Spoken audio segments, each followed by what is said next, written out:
सभी को नमस्कार। स्पेशल एजुकेशन यूट्यूब चैनल में सभी का हार्दिक स्वागत है। तो आप देख रहे हैं नए आंकड़े आए सामने। 2.86 फिटमेंट फैक्टर होगा लागू। केंद्रीय कर्मचारियों की सैलरी में आएगा तगड़ा उछाल।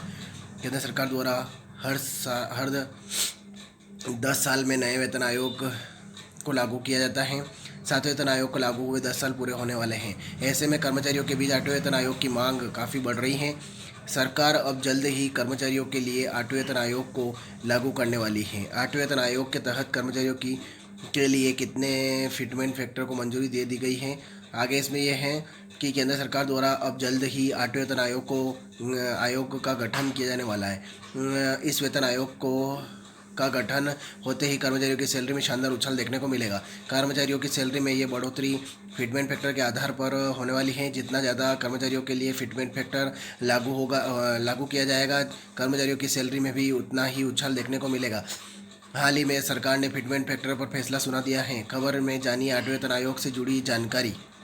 सरकार जल्द हो लेगी फिटमेंट फैक्टर पर फैसला। केंद्र सरकार द्वारा 8वें वेतन आयोग के औपचारिक गठन को लेकर उल्टी गिनती होनी शुरू हो गई है। फिलहाल कर्मचारियों के बीच फिटमेंट फैक्टर पर अंतिम निर्णय को लेकर चिंता और उत्सुकता बनी हुई है। जानकारी के लिए बता दें कि फिटमेंट फैक्टर वो मापदंड होता है जिसके आधार पर वेतन आयोग केंद्रीय सरकारी कर्मचारियों की सैलरी में बढ़ोतरी तय करता है। आगे इसमें यह है, इतना फिटमेंट फैक्टर होगा लागू। हालांकि केंद्र सरकार ने फिटमेंट फैक्टर को लेकर अभी तक कोई आधिकारिक घोषणा नहीं की है, लेकिन मीडिया से जानकारी हासिल हुई है कि 8वें वेतन आयोग के लिए फिटमेंट फैक्टर को 1.92 से 2.86 के बीच लागू किया जा सकता है। इसकी वजह से कर्मचारियों की सैलरी में शानदार उछाल देखने को मिलेगा। एक्सपर्ट ने कही ये बात। फाइनेंशियल एक्सप्रेस ने जानकारी देते हुए बताया कि 8वें वेतन आयोग में कर्मचारियों के मूल वेतन के आधार पर फिटमेंट फैक्टर को लागू किया जाएगा।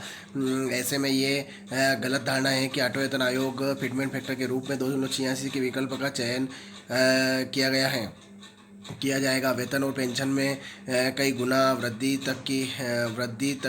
होने की उम्मीद है। बेसिक सैलरी में भी आएगा शानदार उछाल। जारी की गई रिपोर्ट के मुताबिक फिटमेंट फैक्टर का प्रभाव कर्मचारियों की ग्रॉस सैलरी पर देखने को नहीं मिलेगा। एक और वजह यह भी है कि वेतन में कई अन्य कंपोनेंट को शामिल किया जाएगा। वेतन आयोग में महंगाई भत्ते को मूल वेतन में शामिल करने को लेकर सैलरी स्ट्रक्चर से अन्य भत्तों में संशोधन करने तक के कई विवरणों पर विचार किया जा रहा है। इसका मतलब यह है कि फिटमेंट फैक्टर का यूज़ सिर्फ कर्मचारियों के मूल वेतन पर ही होने वाला है। उदाहरण की मदद से समझिए। उदाहरण के तौर पर 7वें वेतन आयोग के तहत वेतन और पेंशन में संशोधन के लिए फिटमेंट फैक्टर 2.86% 2.57% के हिसाब से लागू किया जाएगा।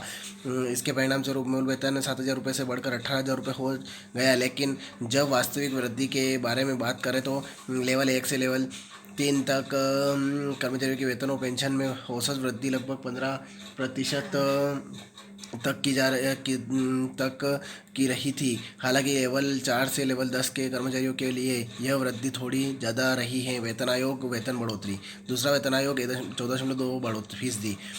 तीसरा पे कमीशन 20.6%। चौथा पे कमीशन 27.6%। पाँचवा वेतन आयोग 31.0%। छठा वेतन आयोग 54.0%। और सातवां वेतन आयोग 13.3%। इस दौरान वित्त मंत्रालय ने उन रिपोर्टों को भी खारिज कर दिया जिसमें सरकारी कर्मचारियों के लिए अंतिम राहत के तौर पर मूल वेतन को महंगाई भत्ते में मर्ज कर दिया जाएगा। हालांकि केंद्र सरकार का मानना है कि 8वें वेतन आयोग के बारे में घोषणा उचित समय पर ही की जाने वाली जाएगी। रिपोर्ट के मुताबिक आयोग का औपचारिक गठन अगले महीने अप्रैल में की जाएगा। 8वें वेतन आयोग से ये उम्मीद। 8वें वेतन आयोग के गठन की उल्टी गिनती शुरू कर दी गई है। सरकार कर्मचारियों और पेंशनभोगी की इस बार एक अच्छी वेतन वृद्धि की उम्मीद लगाई जा रही है। इसकी वजह से उन्हें सम्मानजनक और गरिमापूर्ण जीवन जीने के लिए पर्याप्त वेतन मिलने वाला है। तो ये खबर थी। ज़्यादा से ज़्यादा शेयर करें, लाइक करें, कमेंट करें। और आप स्पेशल एजुकेशन यूट्यूब चैनल पर पहली बार विजिट कर रहे हैं तो चैनल को सब्सक्राइब जरूर करें। जय हिंद, जय भारत।